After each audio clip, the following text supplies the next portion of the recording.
हरियाणा की भिवानी की एक और बेटी ने कमाल कर दिया। एक फौजी की ये बेटी ट्रैक्टर चलाकर खेती बाड़ी करते हुए हरियाणा की सबसे बड़ी एचसीएस की परीक्षा पास कर एसडीएम बनी है।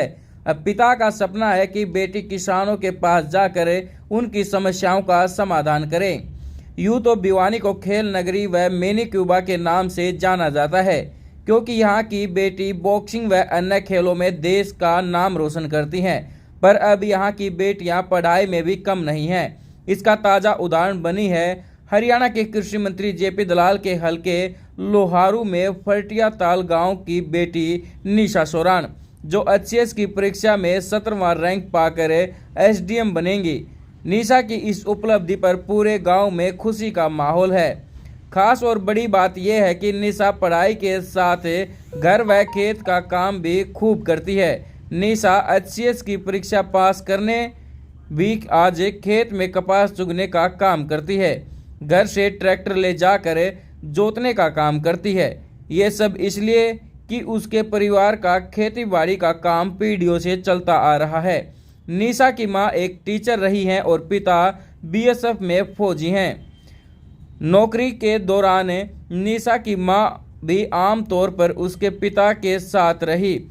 निशा व उसका भाई गांव में अपने चाचा के साथ रहे, यही पढ़ाई की और साथ में घर व खेत का जमकर काम किया। निशा सोरान का कहना है कि खेती बाड़ी उनके परिवार की पुश्तैनी काम है, इसलिए वो खेतों में काम करती है। निशा का कहना है कि उनका संयुक्त परिवार है। पढ़ाई के लिए पूरे परिवार का सहयोग मिला और राष्ट्रपति महात्मा की कहावत है कि be the change you want to see the world से कुछ अलग व बड़ा करने की प्रेरणा मिली। निशा अपनी नियुक्ति पर बहुत खुश है। बता रही है कि चयन के बाद पहली कॉल पर यकीन नहीं हुआ। साइट पर रिजल्ट देखने पर खुशी के मारे नींद नहीं आई।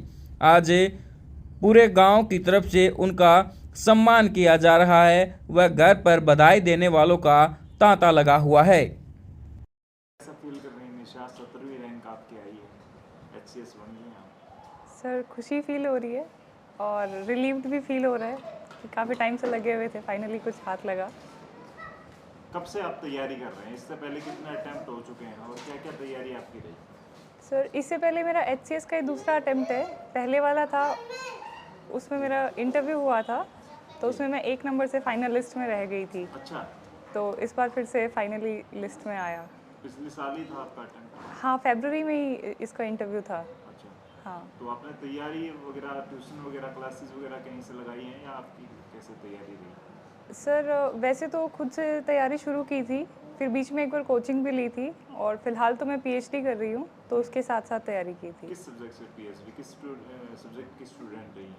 सर मैंने ग्रेजुएशन तो केमिस्ट्री ऑनर्स से किया था और अभी मैं सोशियोलॉजी से मास्टर्स किया था और फिर उसी से पीएचडी कर रही हूँ और सिविल सर्विसेज में भी मेरा ऑप्शनल सोशियोलॉजी है। सबसे बड़ा सवाल आपसे उस दौरान भी पूछा जाता है और मॉक इंटरव्यूज में भी पूछा जाता है कि क्यों बनना चाहते हैं आप आईएएस या एचपीएस की बात है? सर जब कॉलेज के टाइम पे मुझे बेसिकली सब्जेक्ट एक्सप्लोर करने का मौका मिला था। पहले हम लोग साइंस स्ट्रीम से ही जा रहे होते थे, तो जब मैं सोशियोलॉजी पढ़ रही थी कॉलेज के टाइम पे, तो उस टाइम पे मेरे को लगा कि बहुत सारी समाज में समस्याएं हैं और अगर जो एचसीएस है ना, सिविल सर्विसेज जो हैं, वो एक बहुत ही डायनेमिक प्लेटफॉर्म प्रोवाइड करवाती हैं कि आप बहुत सारी समस्याओं को एक साथ एड्रेस कर पाते हैं। बाकी सर्विसेज में आप समाज के एक पहलू को के ऊपर ज़्यादा ध्यान दे पाते हैं, इसमें आप तमाम पहलुओं को टच करते हैं, तो इसलिए मुझे लगा सिविल सर्विसेज की तरफ जाना चाहिए। लगता है जो इश्यू हैं, खास करके महिलाओं को लेकर के जो बहुत बड़ी चुनौतियां हैं, उनको आप दूर कर पाएंगे एक सिविल सर्विस के माध्यम से आने के बाद, ऑफिसर बनने के बाद? सर कोशिश ज़रूर रहेगी और जैसा महात्मा गांधी जी ने कहा था कि be the change you want to see in the world, तो शुरुआत मेरे ख्याल से हो गई है और आगे कोशिश रहेगी कि तमाम समस्याओं का समाधान किया जाए। फैमिली का सपोर्ट कैसा रहा? फैमिली का बैकग्राउंड क्या है? सर हम लोग खेतीबाड़ी करने वाले लोग हैं और फैमिली, हम रहते अलग हैं लेकिन संयुक्त परिवार है हमारा। तो शुरू से ही बड़े घर के दादा दादी, नाना नानी, उनका सपोर्ट रहा है। मम्मी की पोस्टिंग और पापा जी की पोस्टिंग बाहर रहती थी, तो मेरे जो चाचा जी हैं, हम पापा जी बोलते हैं उनको, मौसी जी को भी मम्मी जी बोलते हैं, तो उन्होंने ही हमारा पाला है, बचपन सभी का साथ में ही गुजरा है। तो परिवार का पूरा सपोर्ट है, बहन भाइयों का सभी का पूरा सपोर्ट है। भाई भाभीयों का पूरा सपोर्ट है, तो इसी वजह से आज इस मुकाम पे पहुंच पाए हैं। पढ़ाई कितने घंटे करनी पड़ती है इतना बड़ा लेवल पाने के लिए? सर शुरू में मुझे लगता है कि ज़्यादा करनी पड़ती है, 8-10 घंटे पढ़ाई करनी पड़ती है, लेकिन एक टाइम के बाद अब जब सिलेबस पूरा कवर हो जाता है तो रोज़ाना के 6 से 8 घंटे की पढ़ाई सफिशिएंट होती है। किस प्रकार का फैमिली का सपोर्ट रहा? कितने घंटे आप पढ़ती थी तो वो किस तरीके से आपकी हेल्प करते थे? सर मुझे काम जैसे करना पड़ता था, एक लड़के को खास करके ग्रामीण अंचल में होता है जिम्मेदारी की ये 2 काम तो आप कर ही दो, निपटा दो किचन वगैरह का। सर मेरे ख्याल से यही एक्सेप्शन रहा है और ये एक बहुत बड़ा कारण भी रहा है कि मैं आज यहाँ पे पहुँच पाई हूँ, कि मुझे कभी जैसे मैं पढ़ रही होती थी तो मुझे कभी किसी ने काम के लिए उठाया नहीं। जब मैं पढ़ रही होती थी तो सिर्फ मुझसे वो पढ़ने के लिए मुझे जो भी चाहिए होता था वो वहीं पे प्रोवाइड करवाते थे। हाँ, लेकिन छुट्टियाँ होती थी तो हम लोग फिर सारा ही खेती बाड़ी का और ये काम करते ही थे मिलके। किस प्रकार के आंकड़े रहे? कितने बच्चों ने एग्जाम दिया था और टोटल आपकी 17वीं रैंक रही है? इंटरव्यू में कितने बच्चे गए थे? फाइनल मेन की बात करें तो मेन एग्जाम में? सर मेंस में तो इन्होंने 1200-1300 बच्चों को बुलाया था, मेंस दिया था उन्होंने, लेकिन फिर वो मिनिमम क्राइटेरिया रख दिया था 275 का, तो उसको सिर्फ 61 लोग ही क्रॉस कर पाए थे। तो उसमें से 61 बच्चों का ये भी फाइनल सिलेक्शन हुआ है और वो जो 45% क्राइटेरिया था वो शायद फुलफिल नहीं हो पाया था, तो ये एक रीज़न रहा इस बार कि कम बच्चों को इंटरव्यू के लिए बुलाया गया है। मात्र इंटरव्यू के कुछ घंटे के बाद ही रिजल्ट आ गया और घर पहुंचे नहीं उससे पहले मेरे हिसाब से खुशियाँ आ गई, तो ये फीलिंग कैसी रही? सर जिस टाइम पे रिज़ल्ट आया उस टाइम पे मैं बस स्टैंड पे थी, तो मैं बस ले रही थी, तो मुझे एक बार तो लगा कि शायद हो सकता है, कई बार मजाक में दूसरी जो फेक लिस्ट आ जाती हैं वो आई होगी, फिर देखा साइट के ऊपर खोल के कि यही फाइनल लिस्ट थी, तो बहुत अच्छा लगा। और फिर वो पूरा सफ़र रहा उस टाइम पे, ना तो नींद आई ना कुछ हो रहा है, कि हाँ एक वो था कि एक्साइटमेंट था कि घर पे पहुंचना है। नाम है आपका, किस फील्ड में आप रहे हैं और बेटी की अचीवमेंट पर क्या कुछ कहना चाहेंगे? बढ़िया है फील्ड में। मैं फ़िलहाल तो मेरा खेती का ही है, वैसे XBSF से हूँ मैं, अच्छा, और अब फ़िलहाल खेती कर रहे हैं। क्या शुभ नाम है आपका? राजवीर नाम है। फिलहाल मानते थे निशा इस लेवल तक पहुंचेंगी, इतनी बड़ी अधिकारी बन जाएंगी? ऐसे था कि बचपन में से ये पढ़ाई में थोड़ा ठीक थी, वैसे चल रही थी, जैसे गांव में देहात में काम भी करती है घर का, दूध निकालना, घर का काम करना, ये भी काम करवाती है हमारे को, लेकिन पढ़ती थी, रुचि थी। +2 यहाँ ठुकराल से ही किया था, नज़दीक था, तो उस टाइम इंग्लिश मीडियम यही था, अच्छा पढ़ाने की सोचा, बढ़िया नंबर आते थे। ठुकराल स्कूल में एक बार कहीं मैडम ने कोई आधा नंबर इसको कम दिया, एक दूसरा बच्चा था उसको आधा नंबर दे दिया, ठीक इसका था, तो उस पर ये भिड़ गई। मेरे को भी बताया, चाचा को भी बताया कि मेरा तो आधा नंबर कम दे दिया, यहाँ के रोने लगी। वो दोबारा मेरे सर से बात करी, वो सर वो कैसे करेंगे। मैडम ने बहुत समझाया, बेटे अगली बार आपको ज़्यादा दे देंगे नंबर। ये मानी नहीं, बोली नहीं, जो गलत था उसको ठीक करके उसका नंबर ज़्यादा कैसे दे दिया।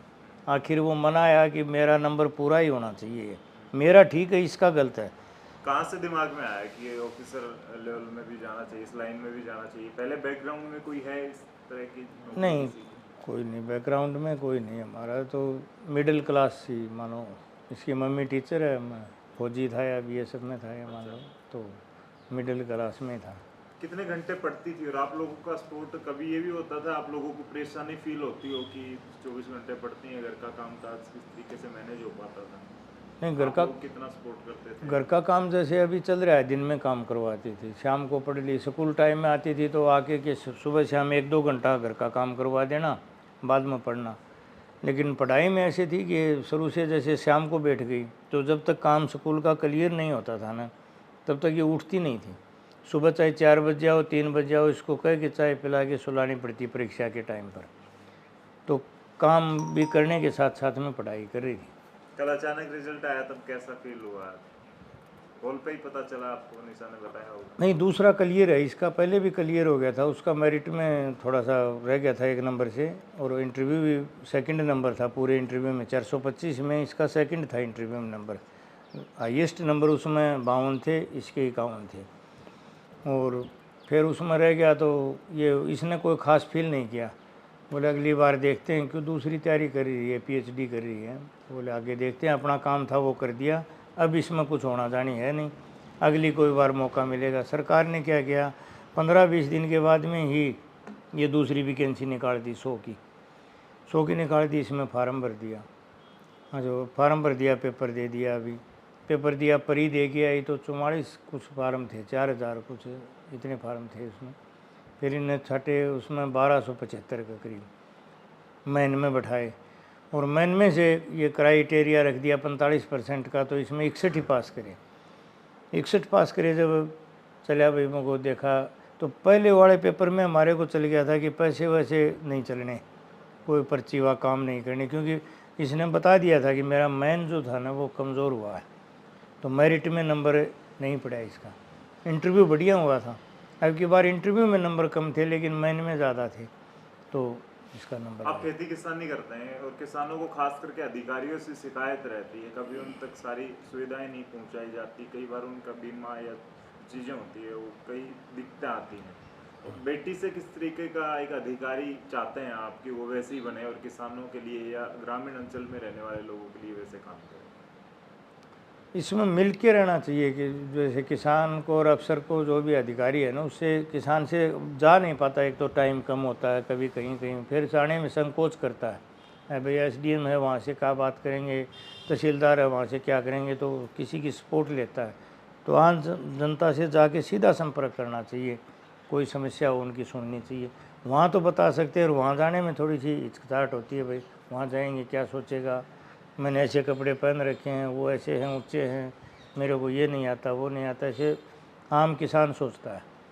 तो अधिकारी उससे संपर्क में रहे ना तो ठीक रहता है, उसको अपना परिवार समझ के बात करे, और उनकी भाई ये काम मैं ऐसे करवा दूंगा, ये काम आप ऐसे करो, उसको रास्ता बताए। तो बेटी को यही है कि अच्छा रास्ता बताए, किसान को मिल के बात काम करें।